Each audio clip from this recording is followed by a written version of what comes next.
Hello दोस्तों, नमस्कार। मैं वीरेंद्र कुमार आज आपके बीच प्राचीन साहित्य एवं साहित्यकार का वीडियो लेकर आया हूं। उम्मीद करता हूं आप सबको अच्छा लगेगा। यह वीडियो क्लास 6 से 12 तक के जो बुक है NCERT का, उसके सार संग्रह है। सभी परीक्षाओं के दृष्टिकोण से बहुत ही महत्वपूर्ण है। तो चलिए वीडियो की शुरुआत करते हैं। सबसे पहला प्रश्न है, हिंदू विधि की एक प्रसिद्ध पुस्तक दाएं भाग के रचयिता कौन थे? हिंदू विधि के एक प्रसिद्ध पुस्तक दाएं भाग के रचयिता जीमूतवाहन थे। हिंदी विधि की एक प्रसिद्ध पुस्तक दाएं भाग के रचयिता जीमूतवाहन थे। वहीं अगर बात करें कि अगला प्रश्न है, मेरुतुंग द्वारा रचित प्रबंध चिंतामणि में किन शासकों का वर्णन है? मेरुतुंग द्वारा रचित प्रबंध चिंतामणि में किन शासकों का वर्णन है? तो इसका सही उत्तर होगा गुजरात के शासकों का। मेरुतुंग द्वारा रचित प्रबंध चिंतामणि में गुजरात के शासकों का वर्णन है।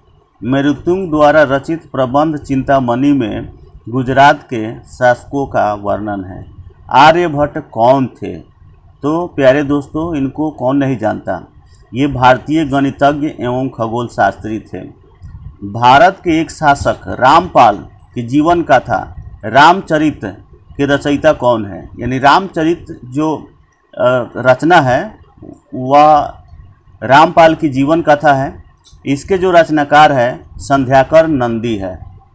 रामपाल की जीवन कथा रामचरित की रचना संध्याकर नंदी ने की थी।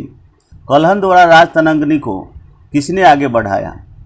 तो कल्हन द्वारा राजतरंगिणी, प्यारे दोस्तों, आप सबको पता है कि इसमें जम्मू कश्मीर की प्रशासन की विवरण किया गया है और इसको जो बढ़ाया वो है जून राज एवं श्रीवर ने। कल्हन द्वारा रचित राजतरंगिणी को जून राज एवं श्रीवर ने आगे बढ़ाया।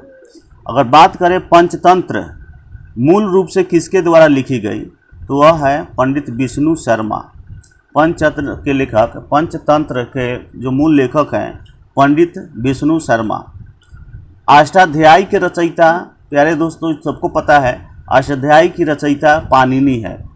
अष्टाध्यायी की रचयिता पाणिनि है। वहीं अगर हम बात करते हैं चरक संहिता नामक पुस्तक किस विषय से संबंधित है, तो ये तो सबको पता है कि चरक संहिता जो एक पुस्तक है वह चिकित्सा से संबंधित है,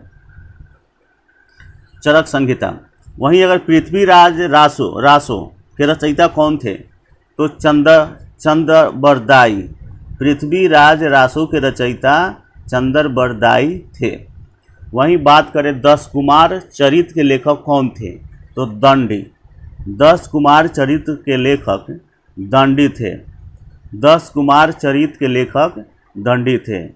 गणित की पुस्तक लीलावती के लेखक कौन थे? भास्कराचार्य।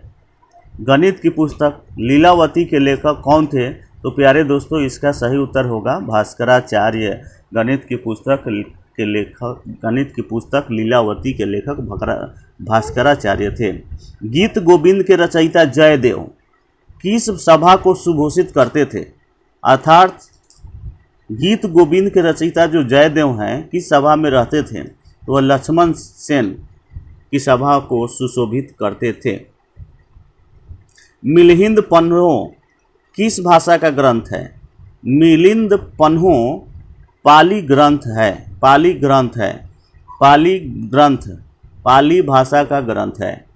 नागानंद रत्नावली एवं प्रियदर्शिका के रचयिता कौन है?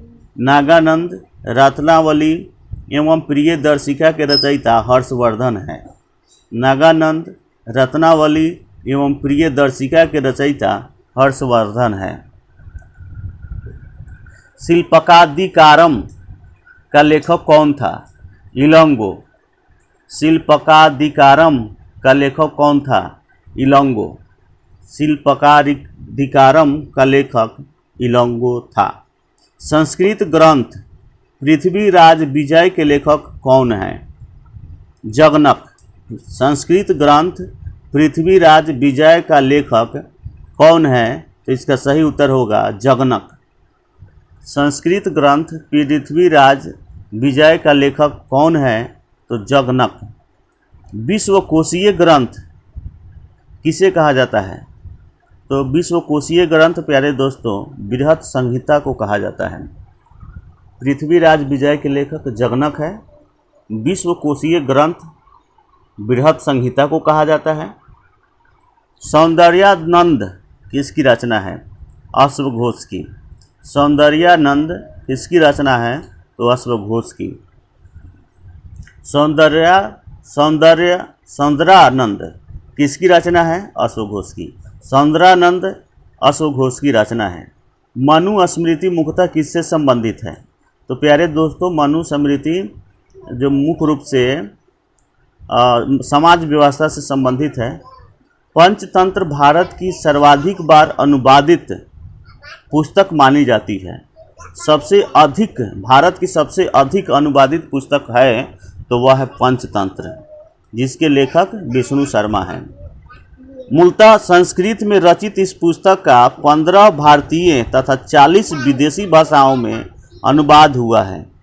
पंचतंत्र की बात करें तो 15 भारतीय भाषाओं में और 40 विदेशी भाषाओं में अनुवाद हुआ है। मुगल काल में इसका फारसी अनुवाद अनवारे सुहौली शीर्षक किया गया था। मुगल काल में पंचतंत्र का फारसी अनुवाद अनवारे सुहौली शीर्षक किया गया था। भारत का प्रथम विधि निर्माता किसे माना जाता है? तो इसका सही उत्तर होगा मनु को। भारत का प्रथम विधि निर्माता किसे माना जाता है? तो इसका सही उत्तर होगा मनु को। मिलिंद पन्हो नामक रचना राजा मिलिंद, जिसे मिनांडर भी कहा जाता है, किस बौद्ध भिक्षु के मध्य संवाद रूप में है? मिलिंद पन्हो नामक रचना राजा मिलिंद तथा किस बौद्ध भिक्षु के मध्य संवाद रूप में है? तो ये सही उत्तर होगा नागसेन। मिलिंद पन्हो के रचनाकार राजा मिलिंद थे, जिन्हें मिनांडर भी कहा जाता है। इनकी जो रचना है राजा मिलिंद पन्हो, वह जो संवाद हुआ है राजा मिलिंद का किनके साथ हुआ है? तो इसका सही उत्तर होगा नागसेन। जम्मू कश्मीर में हिंदू राज्य का इतिहास किस ग्रंथ से पता चलता है? तो इस पर पहले भी चर्चा हुई है कि कश्मीर के हिंदू राज्य का इतिहास कलहन की राज तरंगिणी से पता चलता है। गाथा सप्तशती नामक पुस्तक गाथा सप्तशती नामक मुक्तक काव्य की रचना किसने की? गाथा सप्तशती नामक मुक्तक काव्य की रचना हाल ने की थी। गाथा सप्तशती नामक मुक्तक काव्य की रचना हाल ने की थी। बीज गणित के क्षेत्र में अपने योगदान के लिए कौन जाने जाते हैं? तो इसका सही उत्तर होगा भास्कराचार्य। भास्कराचार्य, जिनकी पुस्तक है लीलावती। बीज गणित के क्षेत्र में योगदान के लिए कौन जाने जाते हैं? तो प्यारे दोस्तों भास्कराचार्य है, जो गणित पर ही इनकी एक पुस्तक है लीलावती। तमिल रामायण का रचनाकार कंबन किस चोल शासक के दरबार में थे? तमिल रामायण का रचनाकार कंबन किस चोल शासक के दरबार में थे? तो इसका सही उत्तर होगा कुलोतुंग तृतीय। तमिल रामायण का रचनाकार कंबन किस चोल शासक के दरबार में थे? तो इसका सही उत्तर होगा कुलोतुंग तृतीय।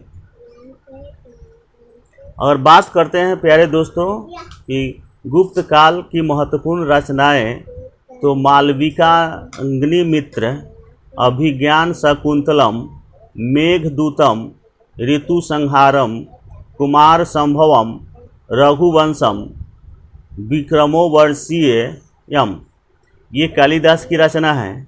वहीं अगर बात करें मुद्रा राक्षस, देवी चंद्रगुप्तम, विशाख दत्त की रचना है।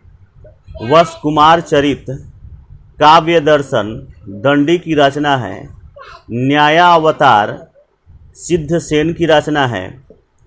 स्वप्नवासवदत्तम और चारुदत्तम, भास की रचना है पंचतंत्र। विष्णु शर्मा की रचना है चरक संहिता। चरक की रचना है ब्रह्म सिद्धांत। आर्यभट्ट की रचना है ब्रह्म सिद्धांत। आर्यभट्ट की रचना है विशुद्धिमग्ग। बुद्ध घोष की रचना है विशुद्धिमग्ग। बुद्ध घोष की रचना है योगाचार असंग की रचना है। योगाचार असंग की रचना है उरुभंग। भास की रचना है उरुभंग। भास की रचना है किरातार्जुनीयम। किरातार्जुनीयम।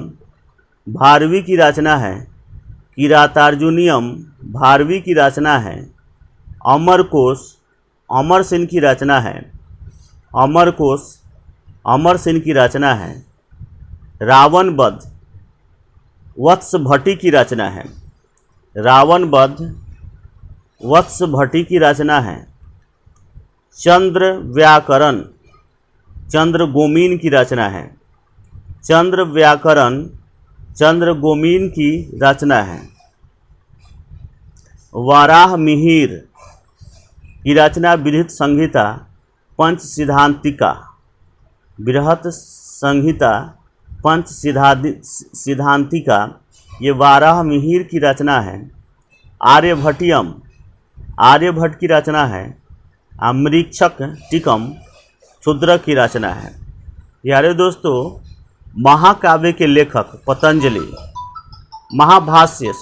महाभाष्य के लेखक पतंजलि शुंग काल के शासक पुष्यमित्र शुंग के समकालीन तथा उनके पुरोहित थे। महाभाष्य के लेखक पतंजलि शुंग काल के शासक पुष्यमित्र शुंग के समकालीन थे तथा उनके पुरोहित थे। तो इस वीडियो को हम यहीं समाप्त करते हैं इस बात के साथ कि अगर ये वीडियो आपको अच्छा लगा हो तो प्लीज़ लाइक, कमेंट और शेयर ज़रूर करें। मेरे चैनल पर पायोनियर एजुकेशन क्लासेस पर हैं, तो ऐसे ही वीडियो देखने के लिए और भी बहुत सारी जानकारियों के लिए हमारे चैनल को प्लीज़ सब्सक्राइब ज़रूर करें। बेल आइकन को भी दबाएं और फेसबुक पेज पर हो, इंस्टाग्राम पर हो तो उसको फॉलो ज़रूर कीजिए। वीडियो देखने के लिए आप सभी का बहुत बहुत धन्यवाद।